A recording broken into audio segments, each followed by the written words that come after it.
Hey, welcome everybody. It's time once again for another episode of Letters to God. The one show, maybe the only show that asks the question, is anybody out there listening? Well, we hope you're listening. We thank you for listening. And we bring in the man who's always listening and learning, Dr. Trin. Welcome, sir. Hey, I'm not sure if I'm listening and learning. Ask Jenny. She always says I'm not listening. And then you say, So huh? I try. She says, you're not listening. And you say, huh? What? Huh? What? Forgot. Hey, Good I morning, want to everyone. just do a shout out before we launch the show. I know we have some serious topics here today, as always, but I want to do kind of a little silly little shout out to my alma mater, the University of Michigan, that showed that miracles can come true. This is a show about miracles. For 10 years, we haven't beaten our arch rival, Ohio State.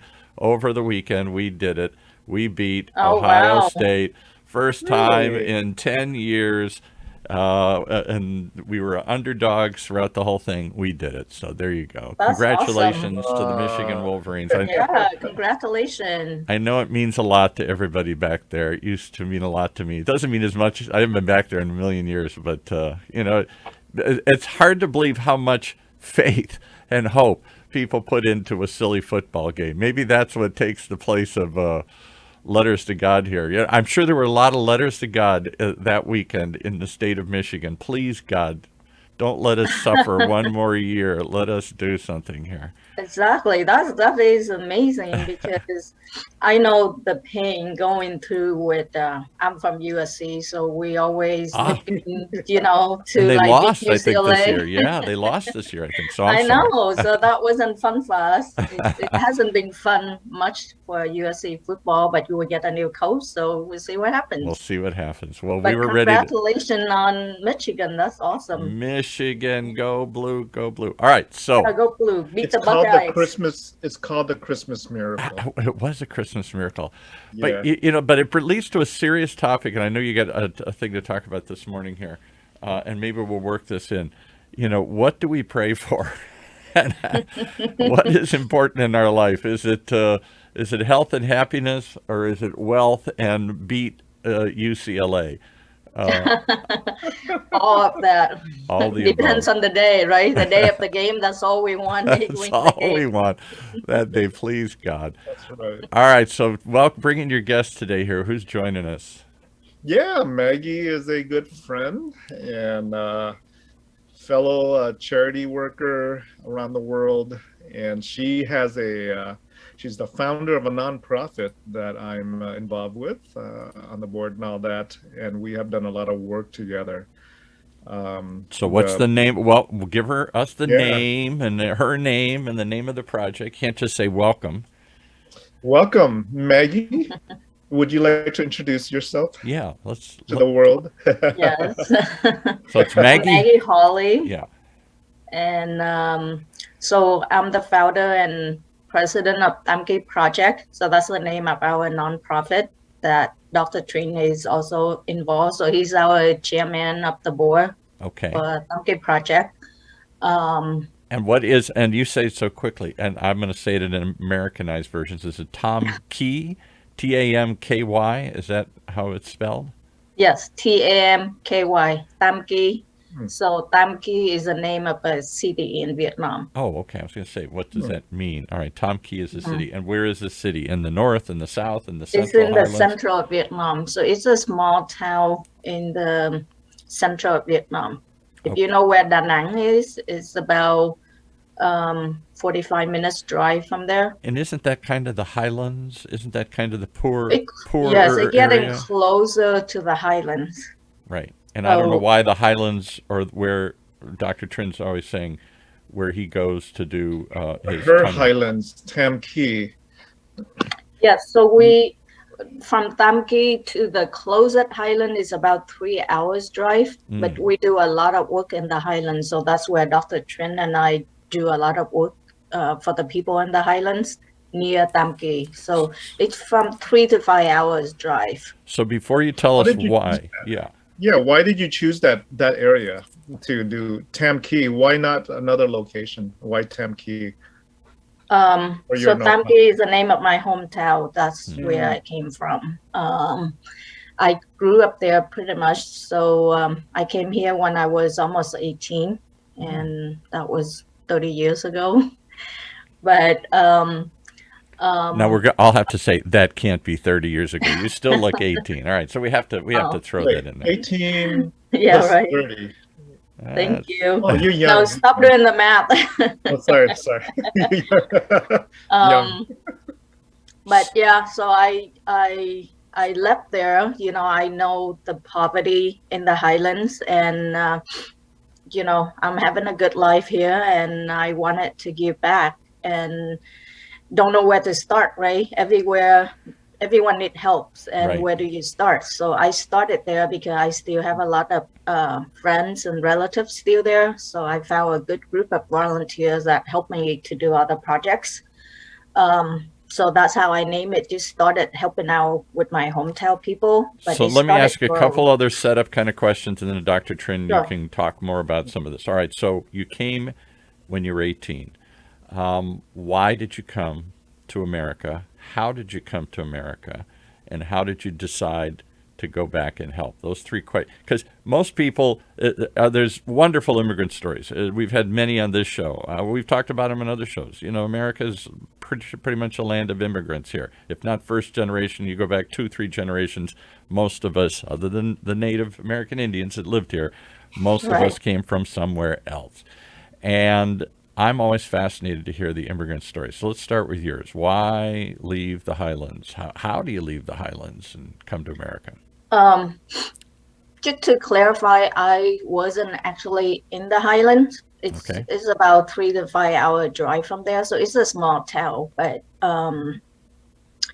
my dad actually was working for the police department for the U.S. during the Vietnam War. Okay. So when the fall of Saigon happened in '75, the communists took over, right? So they Right. sent him to re-education camp, Right. and that was supposed to be for a few months, and it ended up for 9 years. 9 years. Wow. What 9 happened? years. Re-education. Yeah. They re-educate you to something. So talk about that for a second. Let's just to stop the journey for one moment here. People say that all the time. I went to a re-education camp. You've got to change your way of thinking here. You were a capitalist, now you got to become a communist. What did they do? Did they just beat you? Did they take you to? Do you have It's to? pretty much a jail, right? It's Yeah. a communist jail. So Hmm. it pretty much a jail. So whatever you do Wow. in a jail, that's what they do. So he's work in the field all day, and they barely get food. But they Very actually little did try food. and I don't know, they send you to classes and to be Yes, a and good. in between they give you lecture about communists, and they try to brainwash you, right? Because Right, exactly. you work for the U.S., so it's kind of their enemy at the time. So they want you to change that thought, like the U.S. is bad, and you need to be on this side, and you work for the U.S., so you committed a crime, and now you need to pay for it and get re-educated to change your See the mindset. light, see the new light. Yeah, Oh, see the new I light. was wrong to do that. I realized the error Exactly. of my ways. Okay. So they kind of punish you for the work that you had done So for the when he got U.S. out, what happened? Did So you? he got out 9 years later. So he Wow. left when I was like 2 years old, and my mom was still pregnant with my brother, was 6 months at the time. So they, she raised us pretty much by herself and with the help of my grandma. But we didn't have a dad for 9 years. Right. We visited him once in a while, but the road there was really tough, so my mom didn't want to bring us. But she make it good for our childhood. So we have an uncle that acted as a dad, Right. and we didn't know much, right? So that was a good childhood that she tried to give us as best as she could. So overall, we had a pretty good childhood, consider what happened. But when he got out, yeah. So how do you get to America then? Why? when he got out, the U.S. actually has a program that sponsor all the people like him Mm-hmm. that worked for the U.S. but ended up going to jail because of it. So it's a program that I help to kind of a way for the U.S. to repay them for the hardship that they had to go through because Absolutely. I worked for them. So that was very nice. Is that the HO program or something like Yes, that? that was a HO program. I don't know what it stands for. I just remember it's HO. HO program, right? So the United States said, thank you for helping us all those years. We're sorry what happened here. We're going to create a program to for those who want to still come. So he obviously wasn't re-educated. He obviously didn't see the error of his ways. Right. No, and- he didn't get brainwashed at all, just suffering and couldn't wait to get out. So he comes out. Now what do? You come to America and you're brought by this program. And what do? You land in Southern California? I assume you don't have much. Yes, so we landed here. So we had a family family member that lived here that sponsored us. So we lived with them for a couple of years while my parents tried to find a job and stuff. And that can't be easy because they don't speak English and there aren't don't have any. It was very hard for all of us, right? So me and my brother came here. I was almost 18. I was 17 and a half. So I think it's still enough to throw me into high school. So I were able to go to high school for 2 years. So both me and my brother ended up in the last 2 years of high school, and we were able to transfer some transcript over, and so we were able to graduate at high school from that. Did you know some English already? I knew some English in terms of writing and reading grammar, so I took some English classes in Vietnam. My dad actually good at reading English, but our pronunciation was terrible. Still learning us up today, but yeah, so it was a struggle personal for me in high school because I don't know what everyone was saying or what the teacher was saying. Somehow I learned I just go home at night and read the dictionary, right? Read the dictionary, you look up one word and it come up with a new word that you still don't know, so you keep trace back to the word that you know. So it was frustrating. I was wishing that I did wake up one day and know how to speak English. That was my dream because I was so frustrated. I'm like, oh my God, this is so the name of the show is Letters to God. I don't know. We had one of Dr. Trin's nephews or cousins or somebody on the show who still lives in the North, who stayed in the North, who is a member of the Communist Party there, and does not believe in God per that belief, and said quite honestly, and I thought that's something that could apply to American kids just as much as Vietnamese kids. He said, people don't think about God much here. You know, it's day to day, it's making a living, it's things are getting better. God doesn't enter into the picture. Was God in the picture for you? I don't know if you're religious or not, or it's the majority of people in Vietnam don't have a religion. We have very few, like less than 10% believe in God, and the majority believe in or Buddhist. But we were raised kind of tending to a Buddhist if any religion, but we're not very religious. Okay. So how I guess what my question is, in the absence of somebody sending a letter somewhere, or some religious support to understand this suffering that you're going through, how do you do it? Is it just day to day? You got no choice. You just got to get through it? Or is it the family, the community? I'm trying to understand how people make it through intense suffering and don't just get bitter and angry and mad and do drugs or run away or I don't know, a million other choices. Right. And some people did that, right? But no, my parents always just teach us, deal with it, right? You have no choice. So you make the best out of it. The only way to get through life is be strong and believe in yourself. So you do your best, and whatever comes, you fight through it and get through it. So that's how I always learned to do it. like, you can't do everything, but you can do your best and hope that you get through it. All right, so last question, then we'll get into the project here. All right, so now you come to America, you make it through, and I'm assuming life worked out for you here, that you made it to USC, you said, so you must have done pretty good. That's not exactly a throwaway college here, and I'm assuming that when you got out of there, you got started something or made some money or had some success. Talk about that part of the journey. So USC I didn't know they had a football program. Oh, started there.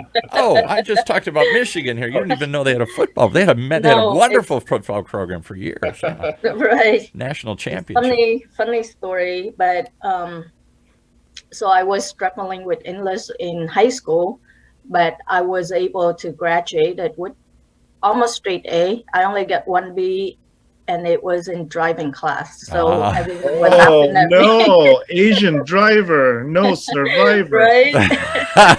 That's kind of a stereotype here, but okay, all right, exactly. Go ahead.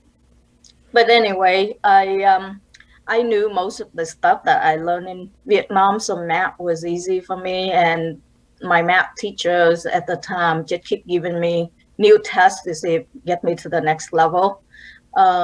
So I was able to get through the math part easily. The reading part was always the But you made it to USC. Now you're at one of the top colleges, certainly in the West Coast, probably in the country here. And how you must have blossomed. You must have flourished. I mean, I'm taking it that there was some success at USC and afterwards here. Yeah, so I really enjoy USC. I went there for their business program. To school of business, but then I learned about football and in love with football since then, and really get into the rivalries. But and we travel a lot before the kids to follow them through other games. Oh, so seriously? Okay, you're a serious football player. We went to Hawaii, we went to Miami for the Orange Bowl, and when we played with Hawaii for the first time in 20 years, stuff like that we got really into it. But after USC, I went to work for a bank. And then from then, in the last 20-some years, I've been in the banking industry. So now I'm an executive at a bank here that I manage a division. It's the equipment leasing division in Irvine. So I just want to emphasize the end of the story. So here's a little girl whose father is taken away in the middle of war. He leaves for 9 years. You're raised in a tiny village somewhere. Could anybody have imagined the end of the story? Could anybody have said, that little girl, she's going to run a division here someday? This girl over here in the village? No, not this girl. It's true. I don't never imagine doing that myself either. I just go one day at a time, and that's still my motto today. Just one day at a time. Just do your best and see one step at a time. And same with my nonprofit. We'll help one person at a time, one child at a time, because if you think too much, you're overwhelmed and it's hard to get to places. So baby steps. Yeah. But so what attracted you to this whole movement, Dr. Trim? Was it her story, your friendship with her? What brought you two together? Oh, it's very, very interesting. I hope so. That's why I asked these questions. If it's not interesting, we'll have to move on. Yeah, right. So tongue out, we were doing work in Da Nang and in the Highland areas. And so we had folks who are local to that area help us out. They help with arranging, transportation or helping with housing or translations. And so at a number of our medical clinics, we had met folks who had been just great helps, who are local Vietnamese. And I made friend with one of the local Vietnamese guy. His name is An Hai, and And at some point, I forgot how it ended up, but we were giving out scholarships to kids in the Highlands who have just lost a parent, who's usually the father just died, and so oftentimes these kids, when their parent died, they would drop out of school to go help out in in the farmland and to help mom out, right? So these are elementary age kids, sometimes junior high. They would drop out of school, and so we were giving out these scholarships to keep them in school. And one of the folks that was our mediator, this gentleman, I had been communicating with him with my super bad Vietnamese. Yes, right. You're translating all that.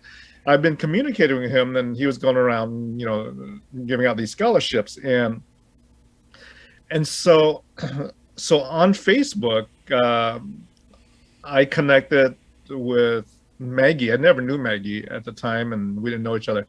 But Maggie says, "Hey, thanks for helping out in our community. That's one of our." And Hai is one of our folks from Tam Ky Project. And I'm like, "Oh, never heard of Tam Ky Project. That's pretty cool that you guys are here and helping out." And Maggie, and then I found out Maggie's the founder of Tam Ky Project. And so you guys are both here in Orange County, and you didn't know in the same we didn't community? know. Right. We didn't know, and so I said, "Oh, that's cool. Where are you at?" And she said, "Oh, I'm in Orange County." And lo and behold, she was like 10, 15 minutes away from my medical office. Wow. There you go. Yeah, I met him when he was at medical director at in Mission Viejo, Memorial Healthcare in Mission Viejo. I was like, "Where you at?" He's like, "He's in." I'm right down the street. Mission Viejo, yeah. And I'm like, "Yeah, let's meet up for lunch." Are there lots of people? I would think that if you come to America, or any place, but you come to America, you escape poverty, war, famine, disaster, horrible things that drive people out of other countries, and you come to America and find some success, there would be an impulse to pay it back, to go help others left behind. Quite often I read about immigrants in this country send money back home, where it's the Philippines, to anywhere. A lot of these countries rely, Mexico even, they rely upon the generosity of those who got out to come back and help. Is that true in the Vietnamese community, or is it so traumatic, I don't ever want to think about it, I don't want to go back? My great-grandmother was from Poland. I don't know what drove her out, but she never wanted to talk about it. Whatever it was so bad. She didn't want to go back. She didn't want to talk about it.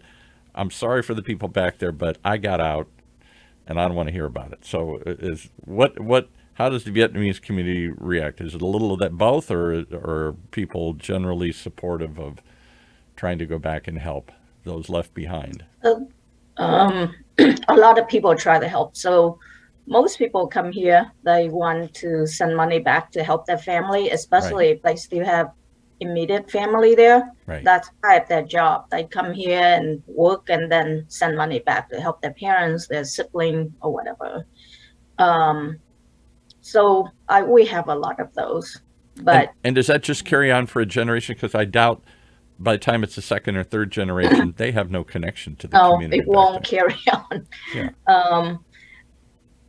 It's very rare that the younger generation pick that up, but they become more, I think, Americanized. Yeah, so, to them, it's just, I would hear stories of Poland. I didn't know any. I never been to Poland. It meant nothing to me. It was just a fairy tale. Yeah. She got out, and she didn't want to talk too much about it, and so we didn't talk about it. Then you don't know. Yeah. But yeah, I think it gets lost with the new generation. But it's not necessarily a bad thing. It can be very complicated. Depends on how much you help, because sometimes you help too much and people kind of rely on you to send the money, right? So they don't really. Am I helping you or am I hurting you? Should I teach you to fish so you can fish for yourself, or do I just send you some fish every week here? Yep, exactly. So you have to figure out who really need help, then you can help. But some people just send money, and it's hurting them more than helping. Yeah, many of our projects is design. Rather than just giving a hand out, we prefer to give a hand up. Right. So a lot of the projects that's been done, Which implies somebody has to reach and try and right? do something with it other than say thank you. Yeah. So I know that that through Tam Ky, we built a good number of elementary schools for kids. Wow. Okay. Up in the highlands, or we would dig wells, water wells for drinking water, Water wells. Yeah. to help the community help themselves and to support themselves. So how? So let's break that down a little bit here. All right. So what does Tam Ky do? Let's start with that. And how is this a big project? Is this just you and a couple people, or has this become a big deal? And how much do you do? What do you do? Talk about that.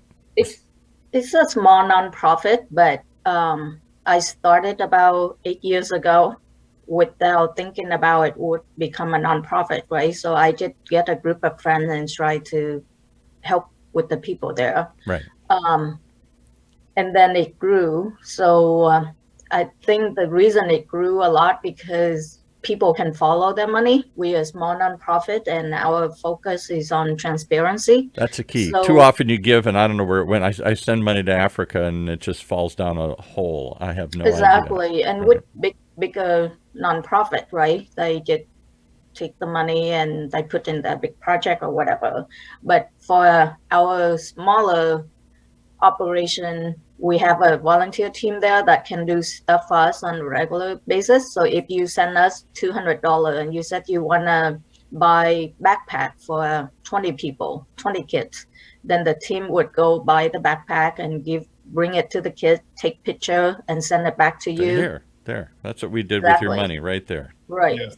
So they can see where the money goes. So I think people started follow us and like the idea and started doing bigger project with us. So we started small, buying school supply, and then we started bringing clean water to the highlands, and then we build school, we build bridges, and Wow. Talk about water for a minute. We've had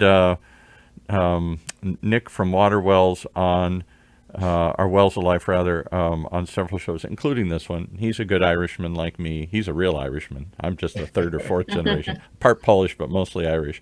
And he talks about how he was moved. He was just an American donating to a cause that he saw. And then he went to see it, and it changed his life. And he dropped everything. And he was in turmoil anyway. He was going through divorce, and his business was in trouble, and so he was looking for the opportunity was ripe to change his life. But it wasn't until he went there that he said, "Oh my goodness, the simplest of needs, water, clean water. What we take for granted is rare." People, according to him and others we've had on, more people around the world have access to a cell phone than they do clean water. Is that true in Vietnam? Right. I don't know about cell phone in this highland. They know nothing beside the mountain. These people rarely ever go outside the mountain, so the kids don't know much about the outside world. All they know is just the highlands around them. Right. But clean water is a big problem there because they get the water from the creek, and then in the summer it's dry up. But so it's very hard to find water. And it wasn't just a question of health. You get sick if you don't have clean water. Right. But the amount of time and effort they spend every day going to find water. In Africa, maybe it's here too, women literally put gas cans, jerry cans on their back. And they spend hours walking to go get the water and to bring it back. And then the little girls, that's their job too, so they can't go to school. I got to go collect water.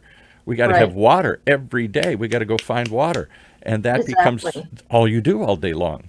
That's the challenge for them as well. And they said many of them like begging us to provide water to them because they said they'd rather be hungry than not having water, right? Yeah.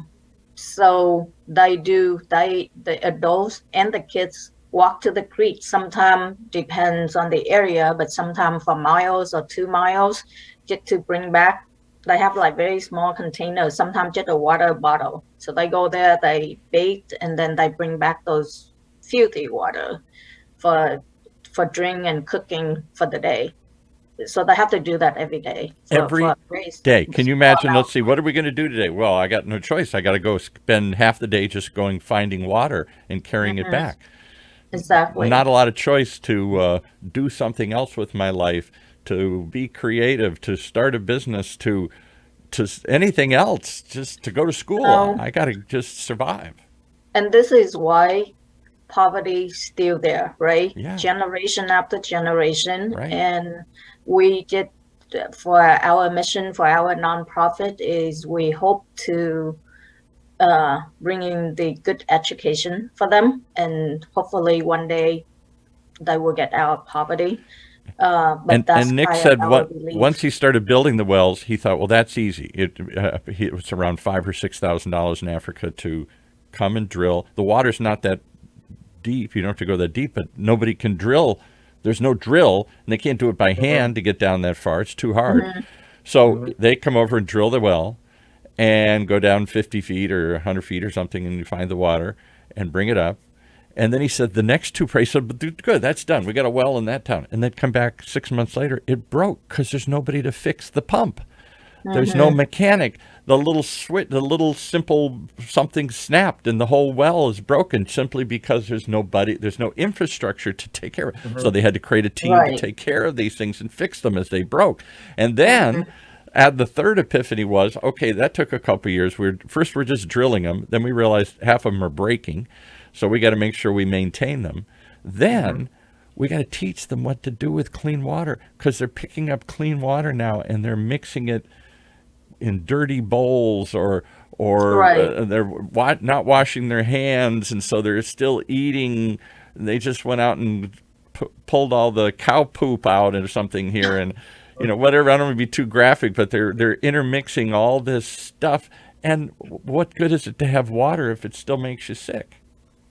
Very true. We face very similar issues, but we're working on that because we focus to put it at the school where the teacher can teach the kids how to use water properly. Right. And they can measure everything running smoothly, and we send people up there to fix the mechanical pieces if it's broken. So we measure it stay in good condition, so we don't waste time to go raise for another project and do it again, right? Yeah, right. But yeah, it's very similar issues. Well, it'd be interesting, Dr. Trin, to bring them to these two organizations together, because Nick's been they've drilled, I don't know how many wells you've drilled in your thing, but he's drilled like 1,000 now over the years in East Africa. Wow. Yeah. So they've really taken it to another level. They now raise $1 million or a couple $1 million a year to do this. And it's not just to drill more, but it's to support the wells and a team back there, and then to train people. They have a clean water program that they put people through. Well, here's your well, but before we give you the key and turn it on, we're going to teach you how to wash your hands and some basic cleanliness practices and stuff here, because we want this to work. So that'd be interesting to see, because there are lots of organizations. Sometimes I don't think they all collaborate or cooperate, and therefore they don't learn from each other. And you're just reinventing the wheel. You're reinventing the well every time. No, we would love to. We always look for other organizations that we can collaborate and do project together, right? Like you said, so we don't have to reinvent the wheel here. Reinvent the well. All right. What are some of the projects that Tam Ky has done during the pandemic? Yeah, right. Well, in Vietnam, there's a lot of, we started with, we was really strong getting through the pandemic where everyone was struggling, and Vietnam was like, we had no cases, right? And all of a sudden it hit later in the year. So, and they locked down, which they really strict. They're not like here, you can't get out of your house, and because it's a communist country, they can do that. Like in China, they can say everybody stays home. I mean, everybody right now. Right. And they punish you if you out, and run an errand just to go to the store or something, you need to have permission to do that. So if you don't have the right paperwork, they give you a hard time and all this crazy stuff. So a lot of poor people that live on paycheck by paycheck, right? Every day they rely on the money they make on that day to bring Right. home food for the kids. And now you don't work, you don't have money, and the government don't help you. They here, they said they do, but these people don't see the money. They might help some people. So There's a program, but it doesn't make its way there's down a to the program, people but here. Yeah, the yeah, money it's sort really- of disappears along the way here. Okay. Exactly. So we end up raising fund and helping. So we just send money there, and we have a team that go out there and buy food and deliver to people that we have permission to do that.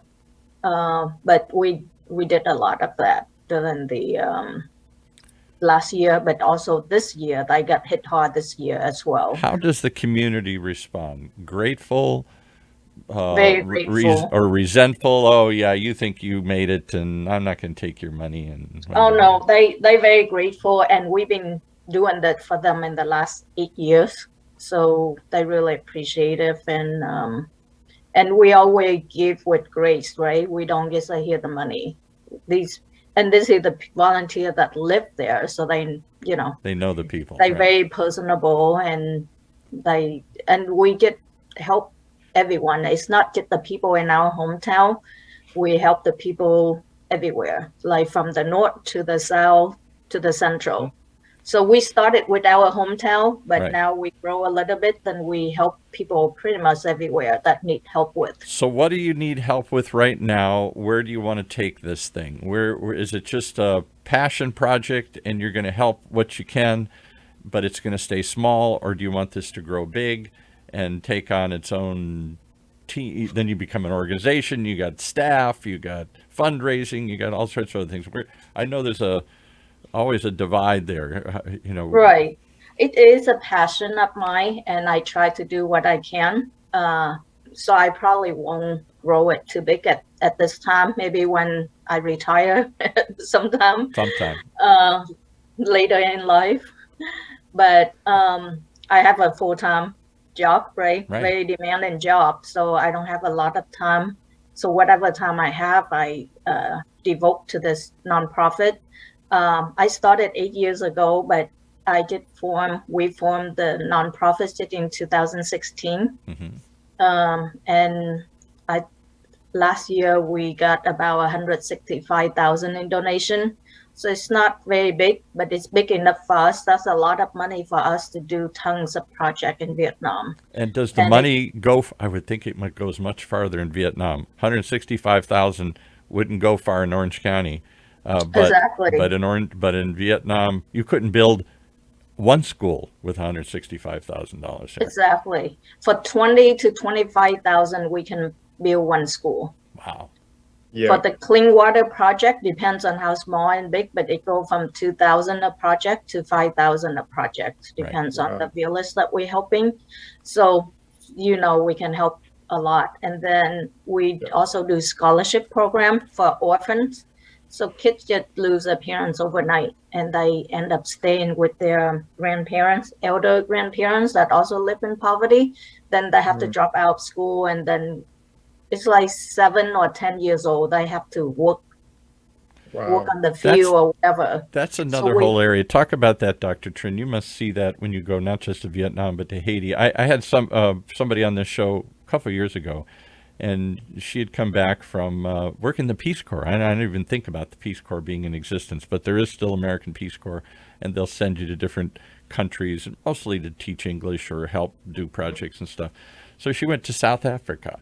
And South Africa's more, I understand it's got still impoverished areas, but it's not an unknown area. They have big cities and stuff there.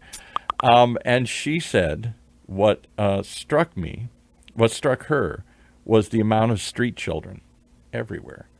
Homeless orphans, lost their parents or one parent, and are now on their own at 6 years old, roaming the streets in packs.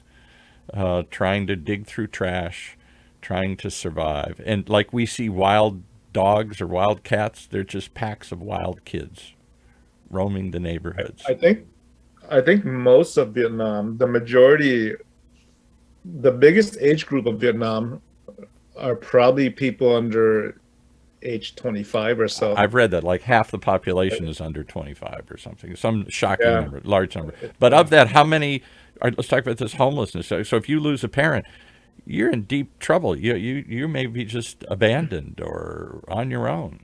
Mm-hmm. Yes. How do you, I think of my 8-year-old grandson, my 7-year-old grandson, how would he survive on his own? What would he do tomorrow? That breaks my heart when I think about my kids, right? What if my kid be in this situation? Yeah. And it just motivate me to help more. Like the more you help, the more problem you see, but right. Then you can overwhelm yourself with how can I help all these people? You go to a lot of orphanages and stuff. I mean, once you're an orphan, that's like you're doomed. There's very little opportunity there. If you're lucky, if you get to an orphanage, mostly you just live on the street and do whatever, sell drugs, prostitution, steal, whatever you can. It's become a big problem, and they have a lot of homeless kids and a lot of problem in the city. And I would think the pandemic in Africa was the AIDS epidemic that hit and wiped out so many parents and left so many kids homeless. I would think the same thing's happening with COVID around the world. As parents die or get sick, the children are lost or abandoned or leave. Very sad. We try to help more kids that been affected by COVID, that lost parent due to COVID. So we have a scholarship program that we provide $30 a month, so to keep them in school so they have enough to eat and buy school supply and just go to school instead of have to go to work at such a young age. $30 a month. I think of how I waste $30 every month on stuff I can't even remember. You know, a Big Mac, whatever, something here. $30, a couple of Big Macs, and I've blown $30 without even thinking about it. And $30 would keep a kid in school. Exactly. So we promoting that program. We in the winter, like right now, it's really cold in the highlands, and these kids barely have food to eat, so they don't have enough clothes. So we buy them warm jacket, like $5 a jacket. And that including transportation fees, because we get the jacket from the city where they have to drive 5 to 7 hours to deliver the jackets. So the $5 also including that fees, but it will keep one child warm for this winter. So we currently distributing about 3,000 jackets from different area of the highlands. Wow. What's the government doing? I mean, Vietnam is on the rise. China, there's more and more manufacturing taking place there. Oh, yes. Vietnam is, many think, will be the next China. Where you're already seeing, Dr. Trent said, Da Nang, which is one of the worst firefights in the Vietnam War, is now a resort. You know, more and more. It's beautiful. It's amazing where you go from Da Nang. You know, we've all been there. It's beautiful resort. They have everything that you have here. Right. And then you go to the highlands, only a couple of hours away. It's a different world. It's just the discrepancy. So do the people there in Vietnam, these people who are now enjoying this rise in income and affluence that's flowing their way, aren't they the first line of They do defense? help, you know, a project like everywhere else, right? You have people that want to help, and people, no matter how rich they are, they're not going to help. Right. But it's amazing. They actually have a lot of amazing volunteers that want to help, and a lot of people also donate. People donate tons of money, it's like million of money. So people do help. It just never enough, right? Never enough. The need is so massive that because you got an ingrained poverty system, like inner cities here in America or other places. It's just generation after generation can't break out of this poverty cycle. You can't help people just feeding them. So we have to try to help to give them, like we talk about, teach them how to fish, and hopefully Right. they will know how to do it themselves. And that's kind of our models or mission, but we get caught up in problem in between because we want to. Because a kid's starving or a kid needs a coat. Yes. So I don't have time to teach you to fish. Just get him a coat. Exactly. So it kind of go hand in hand, because without food, they can't study, right? So we have to give them food, and that's another program that we been helping, is a food distribution program. These kids don't have enough to eat, so every Right. day they eat white rice and salt, or get soy sauce or fish sauce or whatever they have, but there's no nutrition value. And these kids that in the developing stage, Yes. so Right. their brain cannot develop, and Their it's bodies hard for don't grow. Their brains don't develop. They're Exactly. stunted. So They're you can- physically stunted. So right, you put them through school for nothing, right? If they can't develop. So we try to develop a program where we provide nutrition meal to them on a regular basis. And in the last couple of years, we have an organization here that donated rice, nutrition rice. So the rice come in a packet. It's called manna rice. It's come with all the needed vitamins. So the kids not can the get bleached white rice that we get here. We think Right. you might as well it's be the eating right come with popcorn. Yeah. full vitamins. So they donated 20 tons of that rice 2 years ago. Last year, because of the pandemic, we couldn't export the rice, but earlier this year they donated again another 20 tons. tons. Wow. All right. So, So Dr. we Trin, fed over 10,000 kids there. I got a tough question for you, Dr. Trin. I know what your answer is already, but I'm going to ask it anyway here. Do you ever feel overwhelmed, like, this is just never going to go away? It's a drop in the bucket. It's a drop in the ocean. As much as I give, then there's 10 more with their hand out. And it never gets better. Because I come back and next year they're still suffering. They're still without water. Nothing's changed. I think Americans get exhausted. People get exhausted. They give, and then they say nothing changed. And they go, oh my goodness, I feel bad, but I can't do it. I can't handle it anymore. Homelessness here in this country, but people struggling to figure out the homeless issue. You've had some people come on and talk about that. Inner cities in America, of poverty around the world. It just seems to be so overwhelming and so complicated and so difficult to stop. And sometimes you just feel like you're trying to hold the ocean back. It's a drop in the I bucket. don't know if you ever heard the Starfish Story. I've heard it. Tell that story. I've heard that before. The Starfish Story is there is a boy and his father walking on the beach, and they see a bunch of starfishes that have been washed up in the onto the sand. And there's tons of starfishes all over the place, and they're dying. And they're dying because they need water, but they washed up. And so the boy tells his dad, "Dad, these starfishes will die if we don't do anything about it, if we don't put them back in the water." And the father looks around and says, "Are you nuts? There's so many starfishes here. You can't save them all. Why even try?" Right. But the boy grabbed one starfish, threw it back in the ocean, and said, "I just saved that one." Grabbed another starfish, threw it back in the water, and said, "I just saved that one." Right. And that's what we do. We can't save everyone, but hey, I can save this one there. This kid, we just kept that kid in school. Right. That kid now can go to school. This kid over here can drink fresh water. This kid won't freeze. Save everyone, but hey, these kids, we can save one at a time. Those who we can. And it's the same for the orphans and the orphanages, right? We can't save them all, but hey, if we can keep one kid warm with a jacket in the winter, that's one kid who stayed warm. Can't save them all, but I can save this one today, right now. Exactly. I always say one child at a time, one classroom at a time, and one school at a time, because it's a millions of them that it get overwhelmed if you think about how are you going to help them all?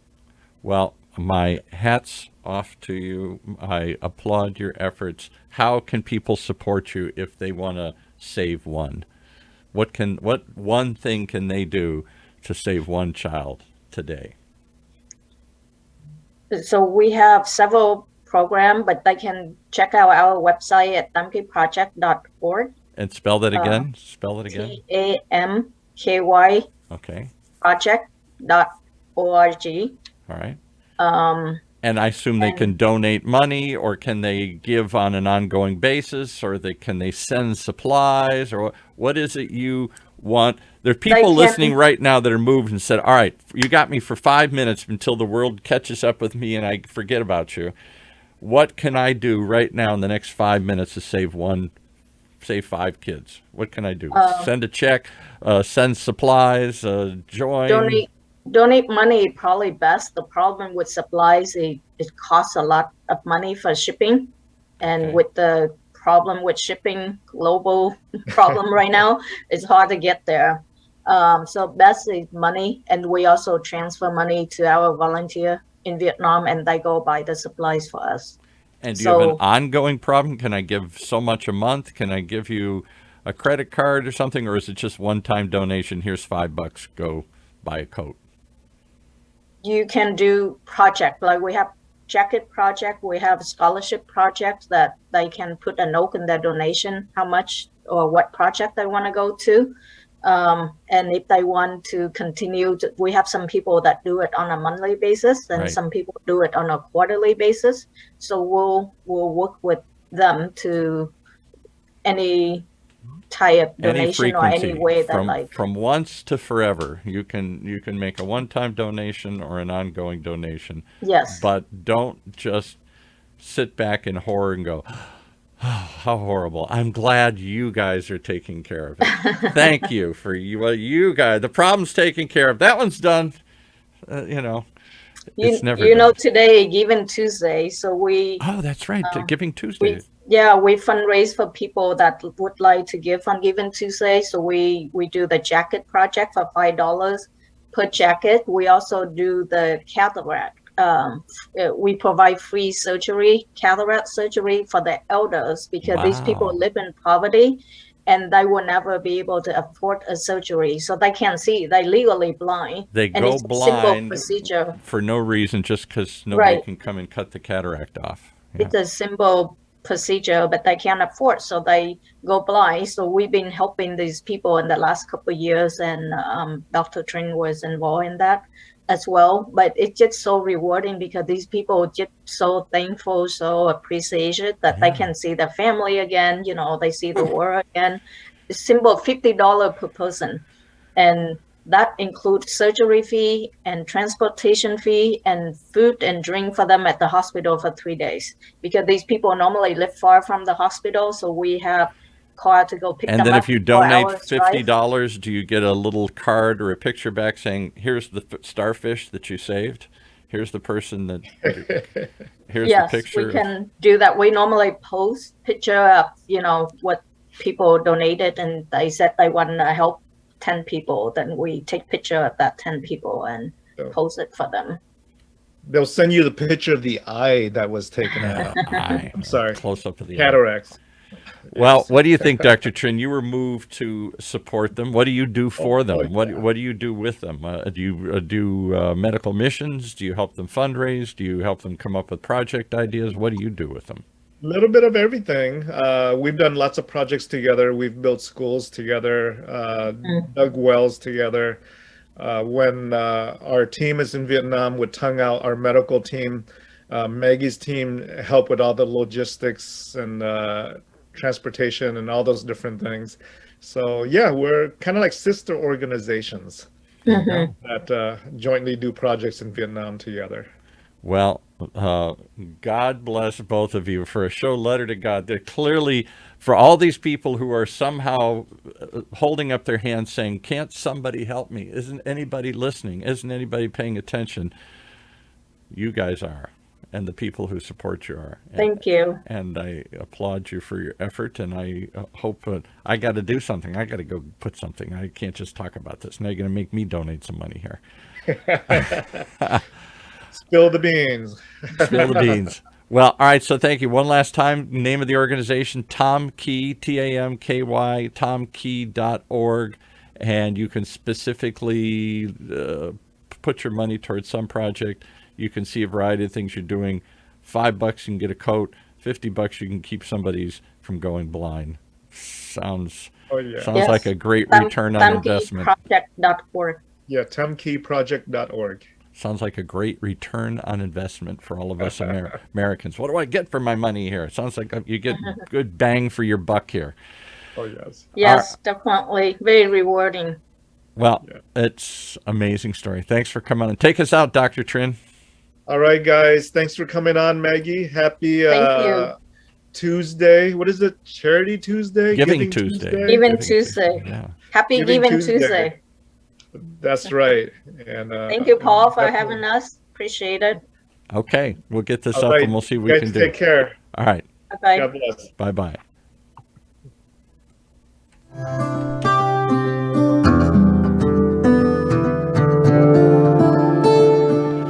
Well, there you have it. Another great example of, if you ask, somebody's listening. Thank you for listening. Come back each and every week as we talk more about Letters to God right here in Orange County's only community radio station, octalkradio.net.